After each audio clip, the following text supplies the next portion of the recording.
vamos falar um pouquinho agora sobre o transporte pela membrana, tá? Esse transporte pela membrana, ele vai se dividir em dois: o transporte passivo e o transporte ativo. O transporte passivo é aquele em que não há gasto de energia, e o transporte ativo é o que vai ter gasto de energia, certo? Então, vamos começar falando do transporte passivo. O transporte passivo, ele ocorre sem gasto de energia e a favor do gradiente de concentração. O que é o transporte passivo, então? A gente tem dois tipos, a difusão e a osmose. O que vem a ser difusão? A difusão é a passagem de soluto, tá? Soluto do meio mais concentrado para o meio menos concentrado. Soluto é aquilo que vai ser dissolvido em um solvente, né? Essa difusão, ela pode ser classificada como difusão simples, que é a passagem do soluto livremente pela bicamada lipídica, como é o caso dos gases, tá? Então, quando a gente está fazendo o processo de inspiração e expiração, que os gases entram livremente pela membrana, a gente está fazendo o quê? Difusão simples. Mas pode ser que ele seja uma difusão facilitada. O que vem ser a difusão facilitada? A passagem do soluto acontece pelas proteínas da membrana.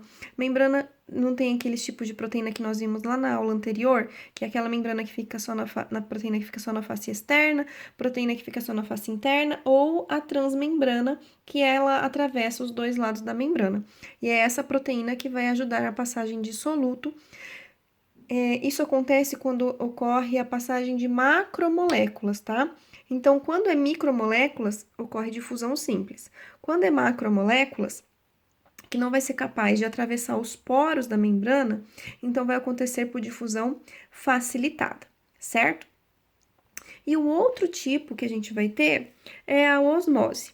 A osmose é a passagem de água, ou seja, a passagem do soluto do meio menos concentrado para o meio mais concentrado.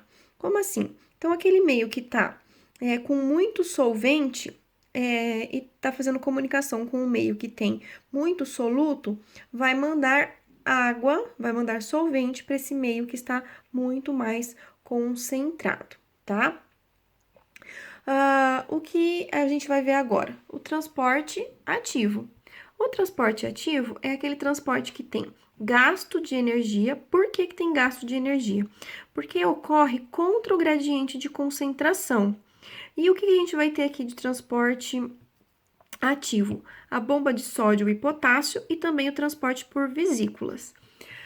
Porque a bomba de sódio e potássio, ela é algo que ocorre no meio contra o gradiente de concentração. Por quê? Vamos lá. Então, aqui eu tenho a face extracelular, aqui eu tenho a face intracelular. No meio intracelular, eu tenho muito mais potássio.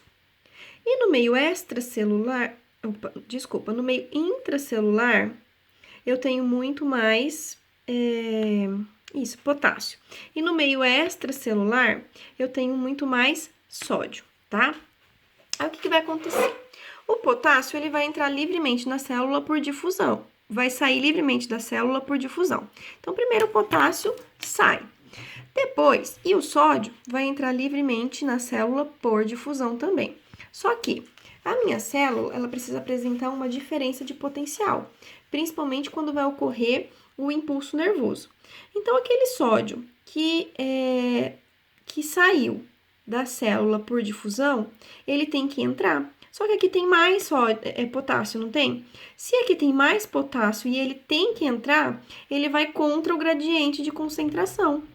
Então, a minha bomba, ela manda, a cada ciclo da bomba, ela manda 3 sódio para fora, ela vai mandar 2 potássio para dentro contra o gradiente de concentração. Porque aqui eu já tenho muito potássio. Aí tava saindo por difusão. Começou a sair por difusão, a bomba entende o quê? Opa, esse potássio tem que voltar. Então, ela manda o potássio entrar. E o mesmo acontece com o sódio, tá? O sódio entrou por difusão, mas aqui fora eu tenho que ter mais sódio. Então, a bomba começou a entrar o sódio, a bomba entende, opa, esse sódio tem que sair. Como aqui tem mais, já tem muito sódio e ele tava entrando, o que a bomba faz? Manda esse sódio para fora contra o gradiente de concentração. Se tá contra o gradiente de concentração, tá ocorrendo gasto de energia, tá? Na próxima videoaula eu vou explicar certinho esse mecanismo, podem ficar tranquilos, tá bom? Bom, e o último é o transporte por vesículas, que aí a gente tem dois, endocitose e exocitose. Aqui a gente vai ter formação de pseudópodes e vai formar aquelas vesículas cheias de enzimas. A endocitose são processos que vai mandar partículas para dentro da célula. A gente tem fagocitose, que engloba partículas sólidas, e a pinocitose, que vai englobar partículas líquidas, tá? E a exocitose é quando vai mandar processos para fora da célula. Esse processo ocorre de duas maneiras, que pode ser secreção ou pode ser a excreção, tá? Então, isso é o que nós temos de transporte pela membrana. Agora eu vou falar um pouquinho de cada transporte de maneira mais específica para vocês, tá? Aguardem as próximas videoaulas.